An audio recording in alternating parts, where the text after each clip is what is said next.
welcome to another quick tips video. I thought today I'd talk about creating chords. Now there are a few different ways you can create chords in Muse, and the easiest one is to use a MIDI keyboard. But in case you don't have a MIDI keyboard, I'll talk about some of the other ways that you can create chords as well. So the first way of entering chords in Muse is just by using a MIDI keyboard. I'll get started by selecting the bar here, pressing N for note entry, and I'll select the note value that I want up here on the toolbar. Now I'm just going to play the chord on my MIDI keyboard.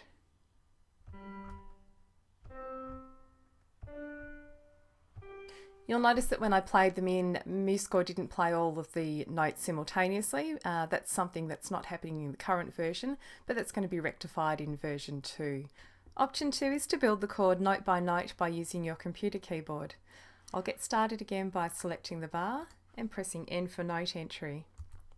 I'll choose the rhythmic value up the top on the toolbar here, and I'm going to enter the first note of my chord, which is a C.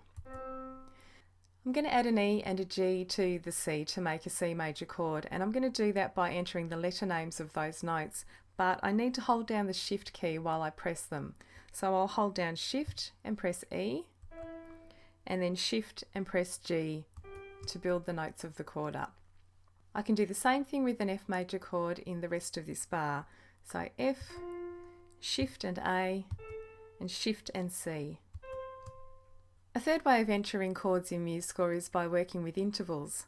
I can start with a G in the next bar, and I can add a B, which is a third above that G, by pressing the Alt key and the number 3. I can add a D above the B by pressing Alt and number 3 again.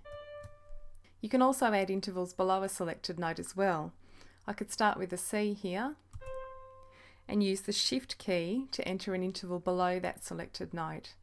So Shift 4 will add a G, and Shift 3 will add an E below that G. So that's 3 ways to enter chords in Muse.